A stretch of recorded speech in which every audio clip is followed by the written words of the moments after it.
What does it mean when someone tells you that was pure nightmare fuel? How do we all define that? I would agree with the definition as something that is so unsettling, so disturbing, so terrifying that it has the potential to trigger nightmares the moment our heads hit the pillow. As horror fans, to hear these two words thrown around when discussing a movie and or character gets us excited, doesn't it? Stirs that primal fear inside and the anticipation grows to experience it for ourselves. I remember first hearing these two words at 11 years old when having the granddaddy of all horror movies, The Exorcist, described to me. The thing upstairs that dwells behind that door within that room. This was my introduction to the phrase nightmare fuel, and 5 years later, in 1989, I would experience it all over again.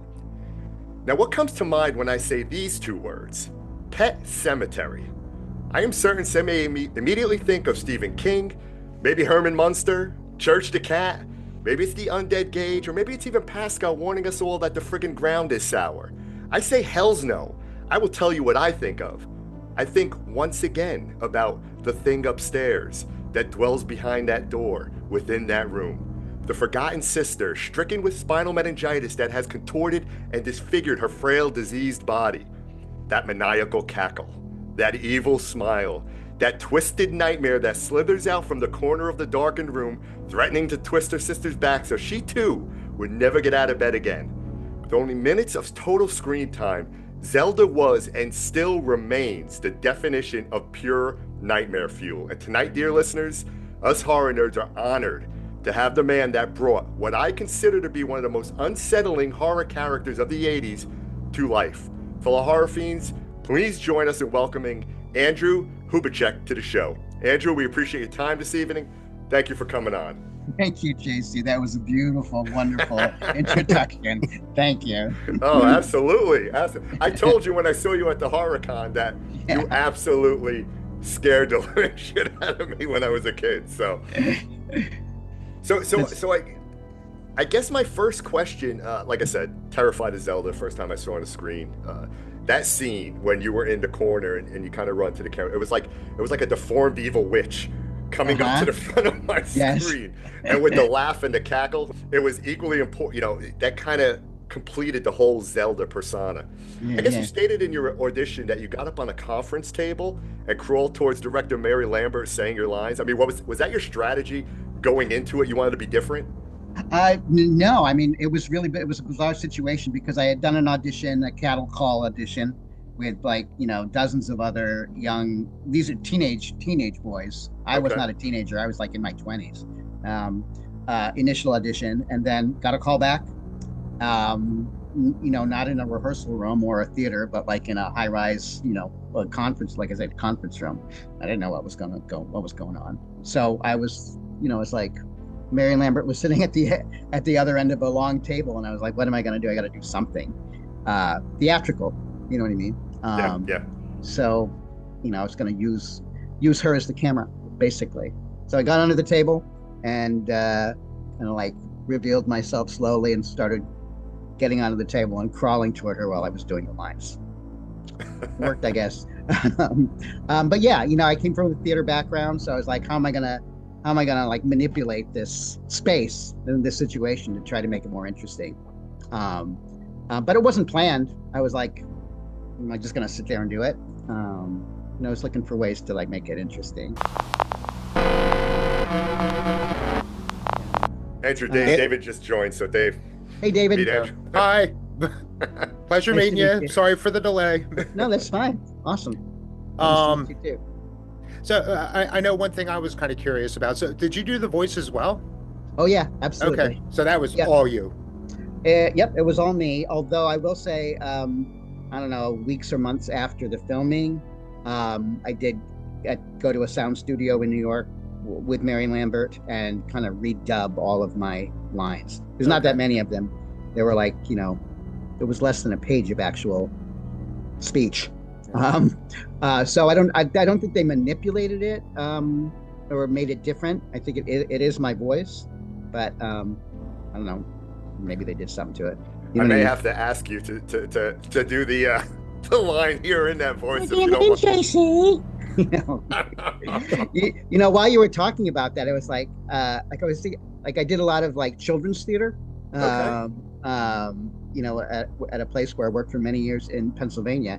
And I actually just this moment when we were talking about it, realized that part of the characterization of Zelda comes from having done uh, a show of Russian folk tales. I don't know if you've ever heard of Baba Yaga. You ever heard of Baba Yaga? No, no. I, She was a I know of it, but that's about it. Yeah, yeah. She's a Russian witch who No. lives in a bowl and she's she's very scary, scares children and stuff like that. But I think I actually maybe took a little of what I did in that show for kids and kind of like incorporated it. This is the first time I've actually ever thought of that. So unknowingly, you're scaring the kids with the Zelda voice. Yeah, exactly. Well, I do think there is something. Actually, I think there's something also kind of like also scary, but also fun and a little bit funny about Zelda too. There's a kind of a weird sense of humor going on there. I don't know. Yeah. Do you think that's true? I saw nothing funny about Zelda. No, no. Okay. I mean, I would shut the lights at night and go to sleep and Okay. like afraid to open my eyes, thinking that Oh, she's gonna sorry. be sitting in the corner of the room. You did that. You did that. I would It's- think that it's almost like horror in itself. That, I mean, we're volunteering to be frightened, Yeah. but there is, because it's not real. Like there is almost an amusement to it, Yeah. or almost something soothing in certain cases, or maybe I'm just a psycho. But yeah, so it's kind of similar. You're scaring them, but I'm guessing they knew they were safe. Yeah. It's funny because the people who seem to be most, when I go to conventions, the people who seem to be most affected are folks who saw the movie when they were little, when they were Yeah. kids. And they almost say the exact same thing to me. It's either you traumatized me when I was a kid, or you effed me up when I was a kid. Oh yeah. Said with glee and happiness, and enjoyment. So I think like whatever it is about when you're little, hearing ghost stories or scary stories, that you enjoy. I think there's an element of that in Zelda that affected kids, like love it, like you said, Yeah. Dave, just like loving being scared, and I think Yeah. that's working into it somewhere. I mean, I think I was 8 or 9 years old when I first saw Pet Semetary, Uh-huh. and it traumatized me to the point where I didn't watch it for another, I guess, 10, 11 years after. I went Uh-huh. back to it because it had that much of effect on me as a Yeah. kid.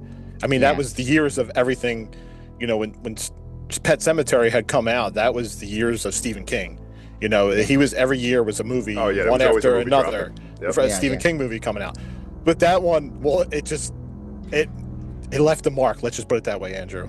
It was dark. It was a dark, Wait. disturbing movie when you think about it. You look at the ending. You look at like your character, right? I mean, there was a lot of dark elements to that movie. Yeah, it's pretty heavy. Yeah. It's pretty heavy with a lot of kind of, I don't know. I mean, I guess it's everything that Stephen King deals with is real in some kind of way, but like it gets at some really kind of ugly stuff, you know. Yeah. I mean, I've read some posts lately about Zelda talking about disability and women with disability, and like, the illness it's rough. It's rough Yeah, to yeah, look at, and yeah. like, how people who are ill or disfigured are like marginalized and put away. That's part of a very small part of that story. Yeah. But like Yeah. that family like put her away so that like Yeah. Yeah. It was horrible. I mean, bad parenting Yeah. too, to have little Rachel taking Yeah. care of you all alone. Yeah. I mean, that's like, Caretaker. that's parenting 101 here. What are we doing? Or you let your kid, strand off and go to that road, and Yes. and poor Yeah. Gage, Yeah. Well, Judd, it was all Judd's fault. So, That's listen, right. at the end of the day, Ellie, I'm sorry, your cat got run. Your cat's dead. I'm sorry. We're gonna get another cat, Get over and it. everything's gonna be fine, Get over right? it. Get over We're not gonna bury anything over there because you're gonna keep doing that.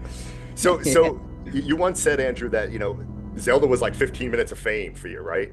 Yeah, So definitely. how cool is it that this 15 minutes, Mhm. this character, minimal on-screen time, turned Yeah. into a horror icon, and now going to horror conventions, like fans 36 years later are Yeah. still like talking about that character that had little screen time. I mean, your performance, the way the character was written, it was just, it was chef's kiss. It was pure gold. Yeah, it's got to be less than like 5 minutes, 3 minutes, 4 minutes. I Yeah. don't know. It's like this weird gift that my younger self sent to me, through time. Because in those days, once you were done with the film, and there wasn't a lot of video, there weren't DVDs yet. Film just disappeared. Yeah. Do you know what I mean? It was gone. I never saw it again till many years later. It life went on. Yeah. So to have it come back and to see how much of, I don't know, how much of the culture was affected by certain things that you were a part of, and to meet people who are responding to you as if you really had anything to do with it. I mean, I guess I did for 48 hours, Yeah. like in 1988. It's really quite weird. You did an amazing job bringing that character to life, though. The movements, everything. Like that one scene where you just like sit up real quick and just like, Yes, that's just terrifying. I'm sorry. I was quite proud of that, actually. That movement. Yeah. I think at the time I was doing a lot of Alexander work. I don't know if you've ever heard of that, but it has to do with like the spine. I was like, it's a theater kind of thing, and Okay. and like I remember trying to figure out a way to how to reveal Zelda, and I was like, let me lay down on my stomach and see if I can like a snake, you know what I mean? And no, it was kind of fun. It worked, and it's kind of unusual. It's kind of uncanny, a little bit uncanny. Yeah. It's definitely a creepy motion. Creepy motion. So I was glad that- You were in costume for 48 hours, is that correct? For 2 days? Yeah, absolutely. I don't know the exact number of hours, but putting on the makeup, and it wasn't just makeup, it was like they made a body cast of me, and out of which they made like a half inch of foam, which they then glued onto the face, the arms, the back, the neck, the hands, and then did makeup over that, and they glued Foam that on. latex. Yep. Okay. And it took like 15 hours, at least 15 to plus, to do that in a makeup trailer in October in Maine. It's cold. Oh, geez. You know what I mean? It was kind of an ordeal. They'd flown me up from New York, and I was wide awake. I had a cold. I didn't know what I was getting into. It was really only my second time on a film set. So I was anxious, had a lot of anxiety going into it. I didn't know how it was going to be, what was going to happen. Sure.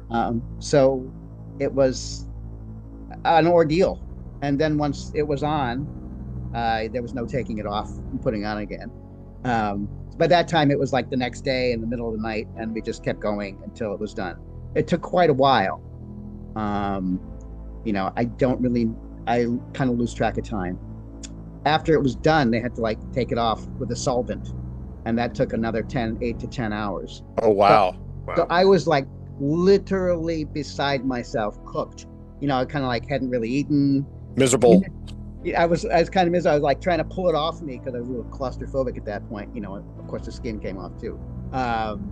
So it was kind of I don't know. It was kind of a bit of a I don't know how to explain it. It wasn't traumatic, but it was kind of like a lot. Yeah, to that back do. piece too. That back piece was some back serious. piece. Yeah, this was some serious back work, piece. right? And the face, just just to kind of, it looked, very skinny, right? Just very with the. Oh, it's. Yeah. Well, I was horrifying. actually skinny. That's probably why that's Yeah. probably why they chose me too. I was living in New York. I was, trying to be an actor. I was living out of a change bucket in my brother's apartment. If you know what I'm talking about. Yeah. And it looked like, I was pretty skinny, pretty thin. That's probably why they chose. How many pieces on the face? Was that like a full prosthetic? Like what? How many did they have to put just all? Yeah, it was. No, it was like one. I think it was like one piece that came down to the neck. Okay. on the face, and then of course they wigged it, Sure. and then like the hands were separate. The back was one entire piece. Yeah. And I think that was about it. Who did the effects? I think it was Lance Anderson, right? I think it was Yeah. Lance Anderson that did the effects. That's correct. Yep. And there was another gentleman too, although I can't remember his name right now. But they were great. They were like real nice to me. Brad Greenquist was also in the trailer, often coming back and going back and forth, and he kind of like saved my ass a little, because like I was really nervous. I didn't know what to do, and he was really great because he was an actor out of New York too. So, he was sharing New York acting stories and stuff like that. And he's still sweet. He's still a wonderful, sweet, amazing guy. You stay connected with some of the cast, like. Well, yeah, it's really funny because I never thought that I was going to see any of them again, and we've done enough of these shows now that now when we're together, it's like we're this family. It's really, really quite beautiful. It's a wonderful thing. We're so happy to see each other. We feel like we've had this connection, and it's just great to have found these people again. It's really wonderful. Yeah. Were you? Go ahead. Finish your thought. Go ahead. No, I'm just like really dwelling on the whole thing, like the reference to your 15 minutes, and I'm just thinking what kind of time warp we're in, that this 15 minutes has been going on for decades now. Yeah. It's just mind blowing. So, were you on set with Fred Gwynn a lot? Like, did you get to interact with him a lot? And all that must have been cool, right? Herman Munster, Herman Munster on the set. Here's the thing. You know how you like don't know if you actually made things up in your mind? I feel like I met him like to shake hands, but I don't know if I made that up in my mind. I was there literally in the last. I mean, like they flew me in the last 2 days of shooting. Oh, okay. I mean, they had all been there for a year shooting, living together. They had their own houses. You know what I mean? They lived there, and they flew me up there in the last minute. Like I think they were like taking stuff down while I was there. Like that. It was like that. So I don't know. So that whole marathon in the makeup and all, they made you up. You did all your scenes then in that window. So it's just one on, one off. One on, one off. Oh. And then like they like I don't know. It was snowing. There was a cast party. I mean, there was a rap party happening, and I don't think I'd been awake like 2 or 3 days. Like they drove us to a rap party. I was beside myself. I was so tired. A car went off the road into a ditch. It was like. And then Eddie Wilkes showed up. Yeah. Oh wow! Sorry, wrong king. So, yeah. It was at the end. I was an afterthought, basically. I think. You know what I would hope someone would do? Write the story of Zelda. I want to see. Me personally, I want to see a prequel. I want to know about Zelda's life leading up to that. We should write it, Dave, and then Andrew could star in it. Come back and reprise the role. I always wanted to see that because I'm always like, certain like iconic horror characters that really impact me. I would love to I'd love to kind of, understand their story, separate from the Jasons and the Freddys, which their story, but some of those characters that, it'd be cool to kind of get their backstory, see their life story. What they're thinking. Yeah, Zelda was always one. Characters. So over 35 years this movie has been out. What's it like, I guess, the generations of new people getting to see this movie that was taking place so long ago, and you're meeting at the conventions now? That's a good question. A lot of them are people who are, I don't know. I don't see a lot of young people seeing it. You know what I mean? Yeah. I see a lot of people who are like, you fucked me up when I was a kid, and this is my child who I showed it to. And I'm like, you want to do that? You're responsible for traumatizing 2 generations. Yeah. Exactly. I've had that happen to me a few times, actually. Bringing the 5-year-old, the 6-year-old up to meet me. And that's got to be pretty surreal too, huh? It is weird. It's very weird. So yeah, I don't know. I don't know. Do you think younger people are watching the movie? I think so. Absolutely. Yeah. What's great, Andrew, what I love, and you see it when you go to these horror conventions now, right? Like the horror community is like one big, amazing family. It's like everybody gets along, they respect one another, there's no drama, there's no judgment. We're all just, Yeah. horror fans getting together, talking about our movies. And you see some of these little kids, 5, 10 years old, cosplay and All all made that. up. So Yeah, yeah. absolutely, I'm Yeah. sure they're letting them watch Pet Yeah. Sematary. It is. The OG Pet Cemetery, not the remake. We're not Right. going to talk about the remake. It is really nice because, like, what's I going to say? No, all good. Yeah, All good. yeah. I think when I was we were at the New Jersey HorrorCon at the Showboat in Atlantic City, Yeah. where we had just seen you a few weeks ago, and it's like you got little kids dressed up as Gage, with the scalpel and such, and it's just crazy that after all this time, and especially Miko, right? He's been in a lot of stuff throughout the years, and just seeing his character grow. Yeah. But the movie itself, for me, it was nice to kind of go back recently, and when we knew you were coming on, and I wanted to relive the magic that I had when I first saw it again. For me, it still holds up, and if anybody ever comes to me and says, "Hey, give me a favorite Stephen King movie of yours," I'm going to go to Pet Sematary. Oh, absolutely. That's one that I'll always go Really? towards. Yeah. Really? I think it's Huh. one of his best. I think it's one of the best film adaptations of Stephen King's work. Pet Yeah. Sematary, absolutely. Well, he wrote it. That's why too. Yeah. Yeah. And apparently, I mean, like, obviously he was in the movie. He was on the set, and Denise Crosby talks about when they got together initially in Maine. They did table work, which is what you do when you're doing a play. You sit down at a table and you talk about the script for like a few days up to a week, and you kind of break it down. And I don't think that happens a lot in films. In fact, I would guess that never happens these days, at least. Yeah. So I think it was a bit of an unusual situation. Everyone really said who was there for the year that they were a real cohesive unit, and they were really working together in what I kind of suspect was more like a theater situation. It's much more concentrated, much more I don't know, together. Yeah. So 30 years in theater, right? And you taught theater in Pennsylvania as well. I taught classes in Pennsylvania. I did mostly acting Okay. and directing at a theater company there Okay. called Bloomsburg Theater Ensemble. Pretty much for the last 22 years. But I was there even in Pet Sematary. I was working there. In my 20s. What is it about theater that you love? What is it? And how does it differ from film? Oh, it's so different. Yeah. I think. I never really had the opportunity to do more films. I was in New York for quite a while after and around Pet Sematary. Never got anything. I did one other thing called Blue Steel with Jamie Lee Curtis. Oh yeah, it was a good movie. Teeny tiny part. Get this I man look in more films. What are we doing here? Let's go. But I look very much like Zelda. I look like I don't know. If you take a look at it, it's in the first 5 minutes, I look like a bloodless kind of vampire, and they're not doing anything to me. I'm just kind of anemic kind of kid. It was just a bad day for you. It was just a bad day, but take a look at it. It's very funny. Yeah.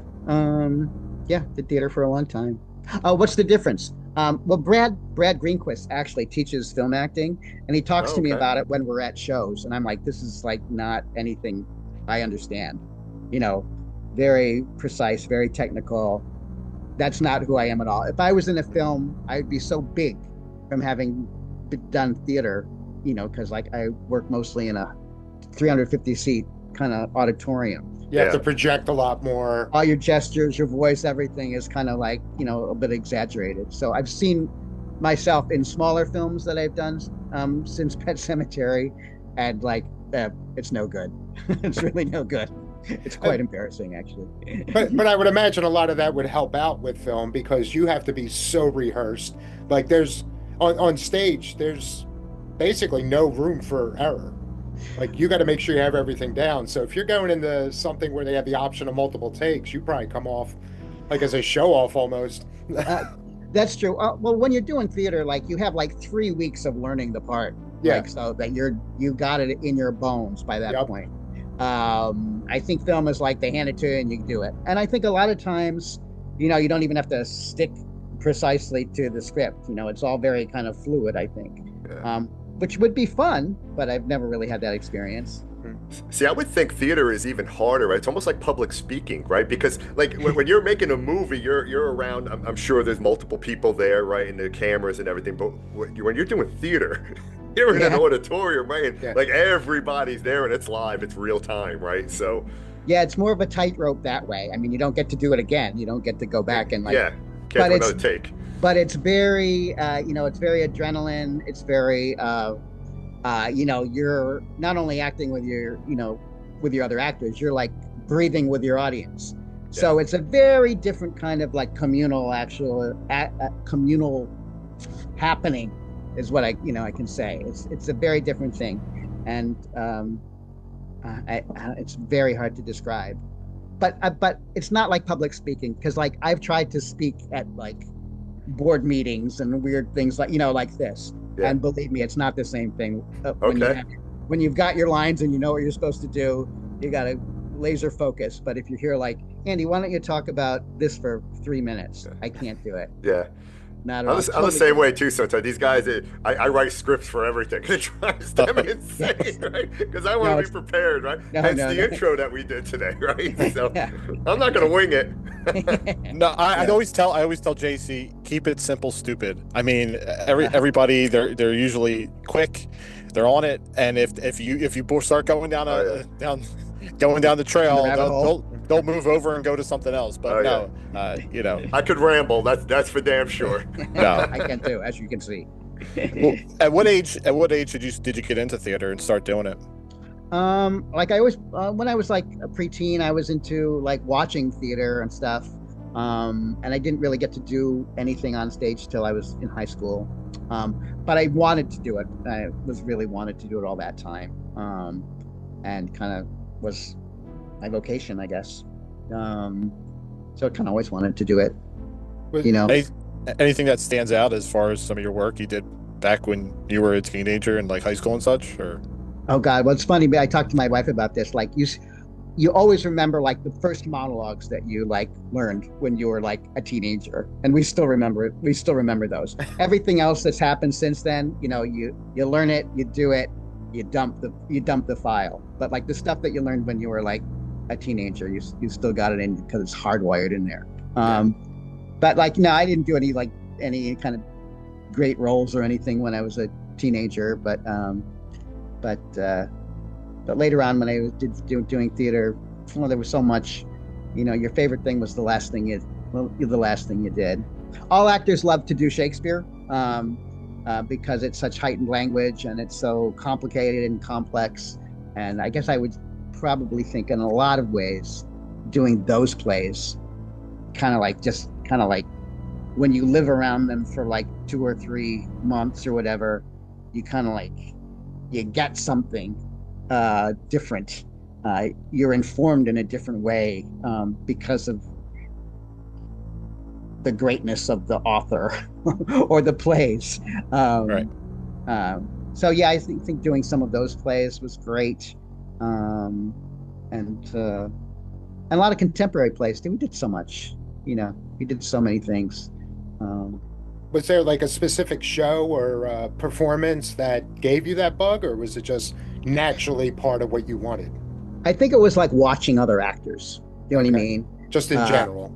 Just in general. When I was younger, I don't know, watching movies. Peter O'Toole, Laurence Olivier, all those guys, all those grand British guys, and watching what was on TV when I was a kid. The afternoon movie. Watching Cary Grant movies, watching this stuff. We're going way back now. But like, watching the old stuff and like being we're very nostalgic, so you can go okay. go back. Absolutely. Just being fascinated by actors and watching them. Charlie Chaplin, when I was like 5, Charlie Chaplin came back to the United States because he'd been like blacklisted during the McCarthy era. It was like 1970 or something, and they were showing all his films at the time. And I don't know if you've watched a Charlie Chaplin film lately. Some of them are really small, like 10 minutes long. They're incredible. He is incredible performer. Take a look.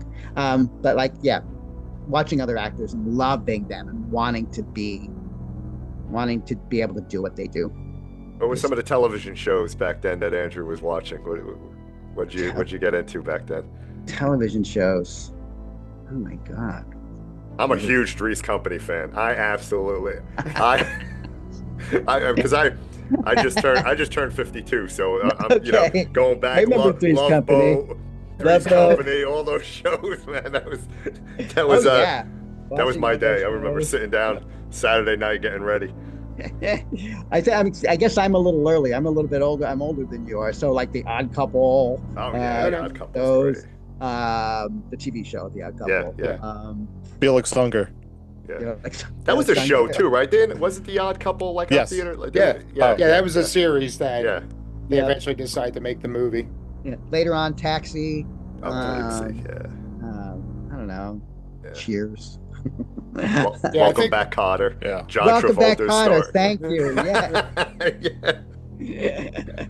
See, I was like in single digits, being raised on the Jeffersons, All in the Family, Sanford and Son.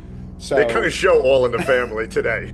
oh, they could show any of those shows That now. was, when you think about it, All in the That's Family. true. Archie was not the nicest guy. No, they wouldn't be allowed to, but that was a good show. Oh, it was a great show. Yeah. All those Norman Lear, was it Norman Lear? Yeah. All those shows were really good. Like you said, the Jeffersons, they were good. Yeah. Oh, Rob Reiner, right? Rob Reiner was All in the Family, right? Look what he's done with his career, right? He's done a thing or two in the business. I never had the courage to pull the trigger on acting, but I know the first time I ever thought I want to do that was actually watching Mel Brooks' To Be or Not to Be.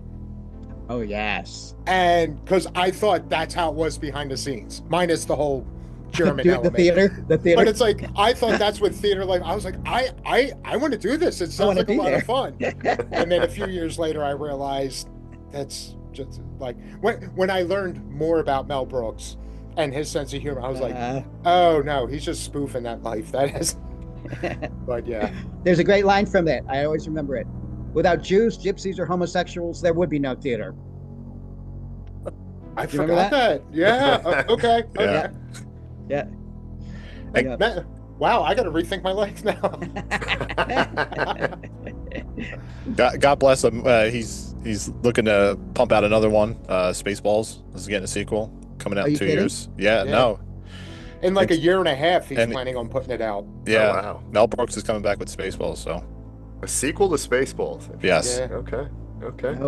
I'll go see it. Yeah. I know. That's I'm game. It's kind of hard not to, watch his stuff. Like, other than a handful, like everything he makes is brilliant. Yes. Yeah. Yep. I agree.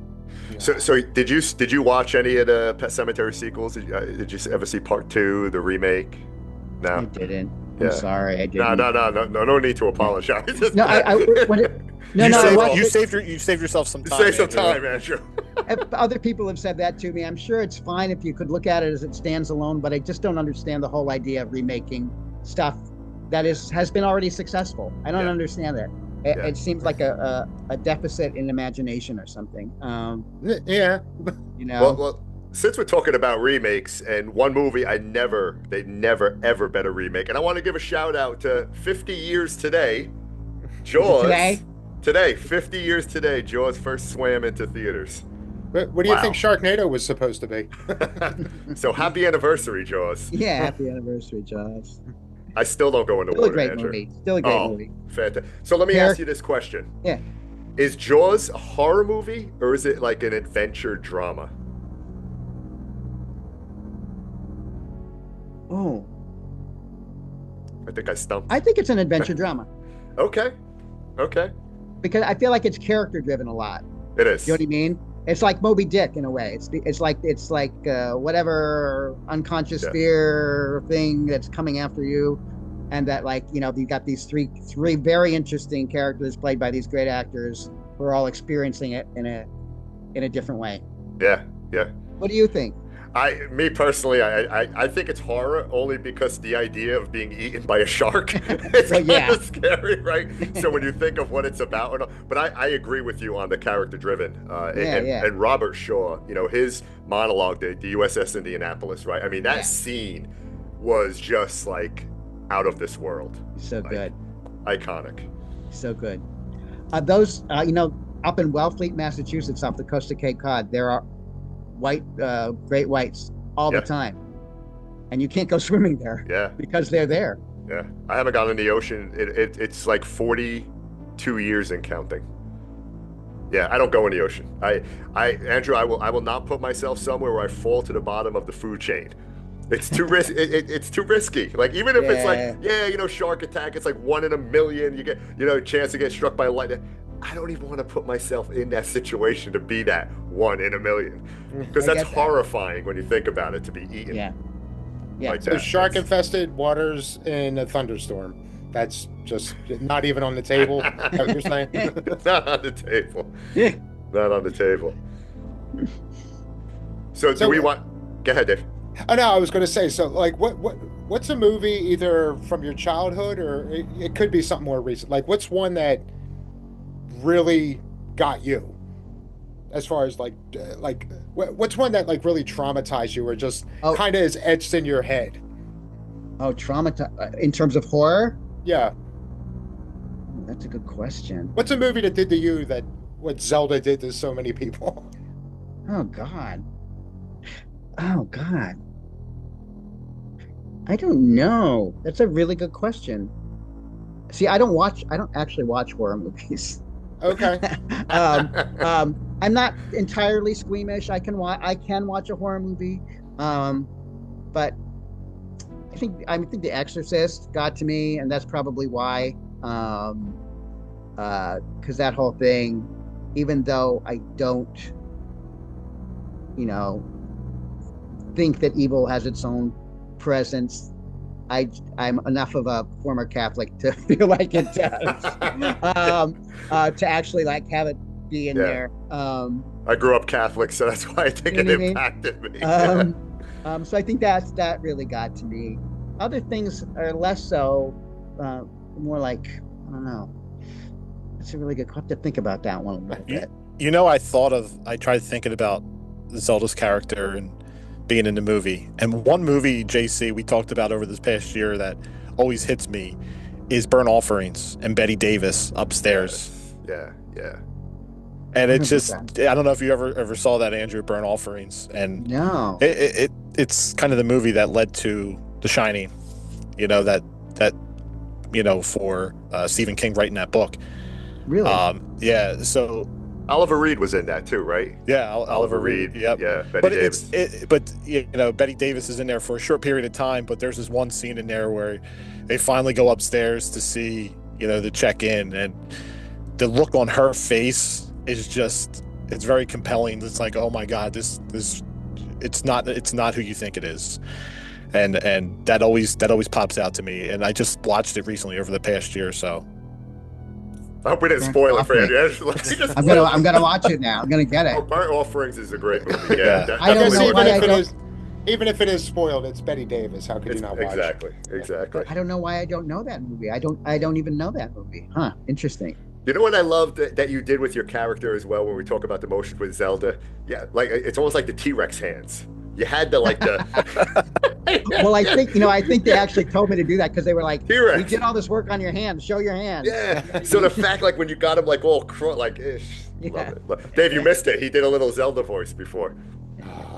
Well, luckily I get to go through all the footage afterwards. There you go.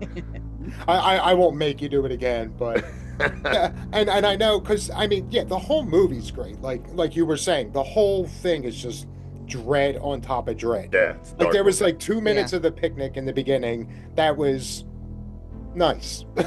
The rest of it was horrible.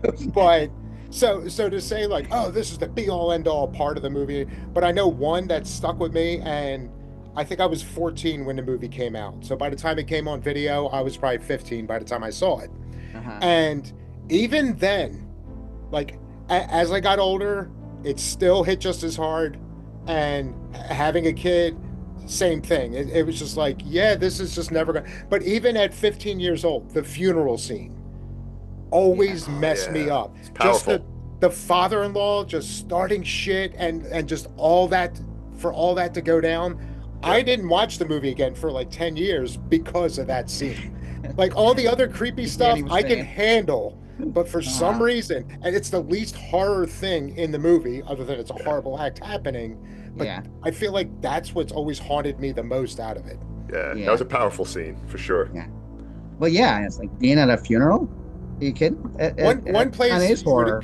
you would think you'd be safe, like it would be as civil as it can be. Yeah, yeah. So So I fuck know, that. Andrew, we're approaching 50 minutes. I want to be sensitive to your time. I know you have things to do this evening. So we do a little rapid fire, if that's cool. So Okay. we're just gonna ask you questions, right? Okay. We're gonna have some fun with this. So Dan's gonna do a little rapid fire. I may not be too rapid, but you can be. No, Okay. it's- This is fairly simple. This Okay. is I this is love that he said childhood. that, This is though. a bunch of fun. All right, rapid fire, Andrew. Favorite cartoon growing up? Looney Tunes. Wile E. Coyote. Okay. I always loved the Wile E. Coyote. Yeah. Tom and Jerry for me. Stranded on an island and only one food to survive on. What is it? Yogurt. Okay. That's a new one. Okay. Do you have a special flavor of yogurt? Honey, yogurt with honey in it, like Okay. Greek yogurt. Yeah, I just had some of that the other night. Very good. It's got to replace ice cream. Are you a fan of ice cream? Yeah. Okay. If you had the ability to create your own signature flavor for Ben and Jerry, what would it be? Scotch. Not butterscotch, but real scotch. Scotch. It's like Okay. Irish whiskey ice cream. Okay. Okay. Nice.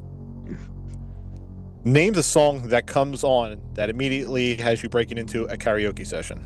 Brandy. Okay. You're a fine girl? Yes. Okay. That was a quick answer too. That was rapid right there. No, it was just in Cape Cod. I was just up in Cape Cod. That was what was playing like up there, like when I was in 1975, whatever. Baker Street. Yes. Jerry Rafferty? Jerry Rafferty. Yep. Yeah. If you could take one candy back from your childhood, what would it be? One candy. Yeah. Do you have a memorable candy from your childhood that maybe is no longer around? Charleston Chew. Oh. Oh. Okay. Remember that Charleston? one? Yeah. Yeah. Is that gone? I Is probably that- couldn't. I've never seen it I Oh. haven't seen it in a couldn't eat long it time. because it was like Oh yeah, Yeah. yeah. That was. I thought I could have. How many teeth sworn I have you was at a- broken? exactly. Yeah. I could have sworn I was at a Cracker Barrel and I.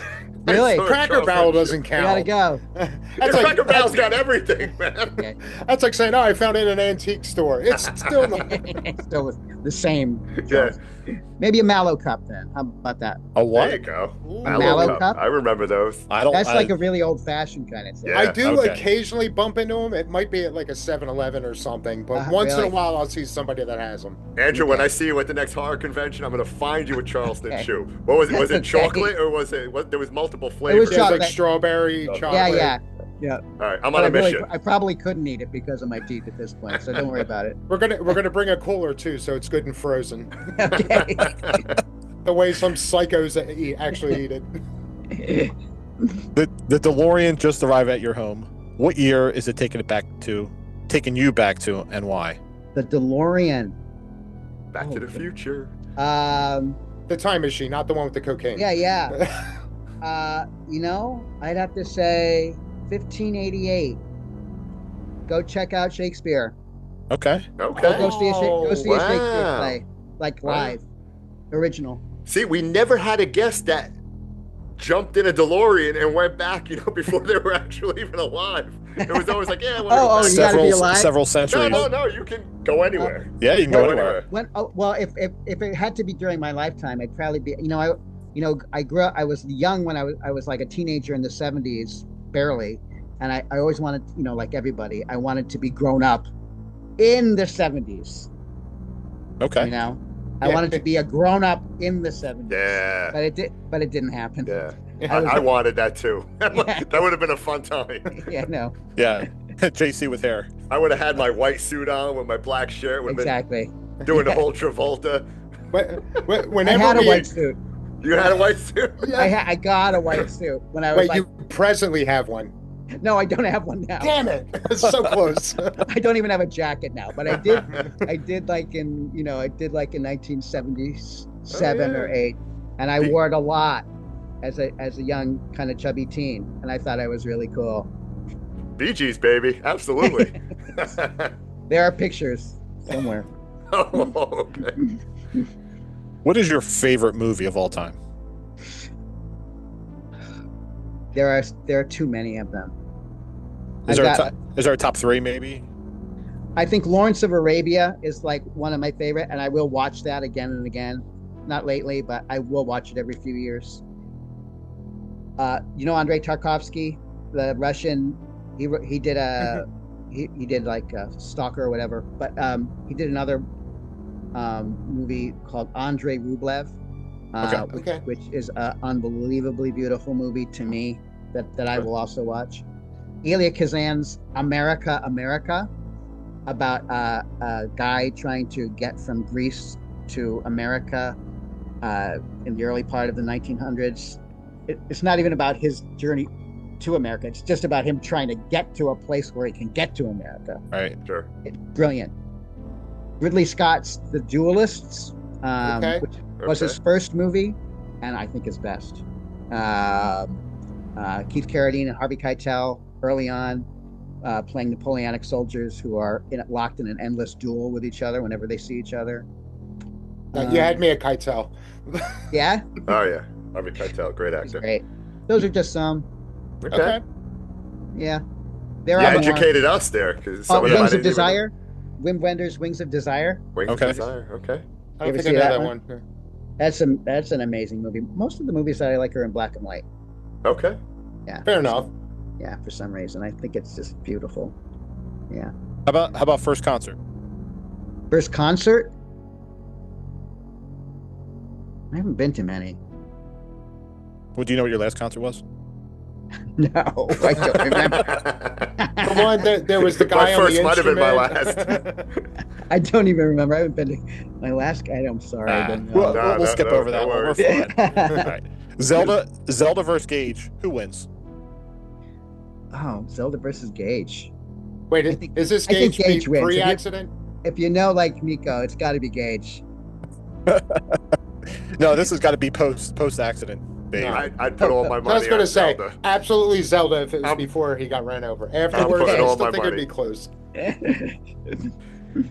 Do you have a favorite Stephen King book or movie? I know you were in Pet Semetary, but is there any other one that sticks out for you, either book or movie? I mean, I know that he probably wouldn't think it was his from his book, but The Shining gets me. Did you see Dr. Sleep, Andrew? No. It was kind of it almost acts as like a sequel to The Shining. It was directed by Mike Flanagan. If you get a chance to watch it, it's absolutely amazing. The way it connects to The Shining. Really? Fantastic movie. Yeah. I think it was in the last 10 or 15 years, King finally sat down the Rite Aid, and then shortly after they greenlit for them to make a movie. Yeah. Really? And I heard the movie's very close to the novels. So. Yeah, it's a great movie. Okay. Great. If you could choose one actor or actress from any generation to work with, who would it be and why? Oh, jeez. Is there too many? Is there too There's too many. He's like, there's nothing rapid about this rapid fire here. I'm so sorry. From any generation. God. That I could work with. Oh, That's a tough question. there's too many actors. I'll just say Peter O'Toole. There you Okay. go. You know. See, it's also kind of unfair because first he has to go back to the Shakespeare days because his new favorite actor could be on one of those stages. That's true. Richard So- Burbage. Do you have a favorite Broadway show? Well, I actually haven't seen too many of them. They're too expensive to watch. And when I was living in New York, I couldn't really see a lot of Broadway shows. But when I was a little kid, when I was like 5 or 6, I saw 1776, which I know every word of. and I saw the original Jesus Christ Superstar, which Okay. I know the words of, every single word. So Ooh. those two are like hardwired into my head. Awesome. Yeah, the last Broadway show I saw was Rock of Ages, which was pretty good because I'm an '80s freak, so it's like it was all '80s like Hair Nation music, which was good. So. Nice. Your dream acting job, be it theater or film. Acting job. Oh gosh, I don't know. I put you on the spot. I know. Yeah. I don't have one. Okay. Yeah, Hey, I'll end with this one. I've already done it. I've done it all already. There you go. What is one bit of advice you would give for anyone young that's getting into acting or theater? Just do it. Do it anywhere, anytime, wherever you can, and get the experience. Nothing beats experience. Nothing beats having to figure out how to work with other people. Yeah. You know what I mean? Just Yep. doing it. Doing it teaches you. If you can do it long enough, it will teach you how to do it. Yeah, you That's may awesome. might have a lot of bumps, but Yeah. you learn. You learn through it, trial and error. Put yourself out there, right? That's Yeah. that's great guidance. Yeah. You can't learn if you don't make mistakes. Exactly. Absolutely, right? Yeah. Take your Yeah. shot. Take your Life's shot. too short not to take your shot. That's true. Well, Andrew, you survived rapid fire. Slowly. Yeah. Make haste. Actually, you were Make one of our haste faster slowly. ones. Yeah. Good. Okay. That's because I didn't do it. If I would have done it, we would have still been here. But Andrew, you're also going to be coming up on Yeah. June 27th through the 29th in Harrisburg, PA. You will be a part of the Horror on Main. Yep. So, is that what's that like? Getting ready for that? I'm excited. I'm going to drive after work when to get there. Horror on Main is a weekend convention of actors and authors and artists and composers, directors, FX people who have participated in films that have been based on any number of media things. So I'm going to be one of them. And Mary Lambert is going to be there from Pet Semetary, wow, That's okay. awesome. who doesn't do conventions that I know of. I have never met her since the time of the actual filming. So I'm really excited to see her and maybe ask her some questions, because I don't know what went behind a lot of her thinking of Yeah. what went on. Sure. It looks, Walking in, hey, remember me? it looks like it's a fantastic lineup. You got Mary Lambert. You got a former What an Excellent Day for a Podcast a guest, which was Dee Wallace is going to be there. Oh, Yeah. yeah. Okay. Mick Garris, Tom McLaughlin. So Miko's going to be there as well. Yeah. So That's awesome. Miko makes everything better. Yeah. Have you interviewed Miko? I just met him for the first time when we were at the New Jersey Horror Con at the Showboat, and I was telling him how he was a part of my childhood. You know, he's a little bit younger than I am, but it's just between seeing him on Full House, Pet Semetary, Freddy's, New Nightmare. New Nightmare. Yeah. Yeah. So I gravitate towards that. So he was pretty cool to talk with. It was nice meeting him when I was there for the convention. So Miko's the best. He's very funny. You should talk to him. Yeah. He'd be much more entertaining than me, honestly. He's very. Yeah. He's a lot you of were fun. fantastic, He's a Andrew. lot of fun. Let him know. Give him a nudge when you see I will. him next weekend. I will. I know. I tried. definitely I will. tried, and he was like, "Yeah, no, I don't really do these Like, type of things." yeah, But man. we make it fun, Andrew. Trust me. Yeah. Well, we Yeah. try. Tell him Yeah. about rapid fire and he'll be prepared. There you go. There you go. Well, Andrew, listen again. Thank you so very much for your time. We really appreciate Thank you. I you, know you got Stevie. some things to do this Friday evening. So Thank you, guys. Thank you, Danny. Is there any socials? I should ask that too, Andrew. Is there any socials that you want to promote or you're on currently? I'm actually not on any. I'm so I couldn't old. find. I couldn't find you either. I know. I'm so old. I should help myself out, but I just can't do it. Yeah. Okay. Andrew, all the best to you. Okay. Thank you Thanks, so very much. Casey. Yes, Thanks, Danny. thank Dave. you. Thank you, guys. It was lovely. Thanks. Great Love it, talking with love you, it. Andrew. Take care. Be well. See you soon. Take care. Bye. Broadcast completed.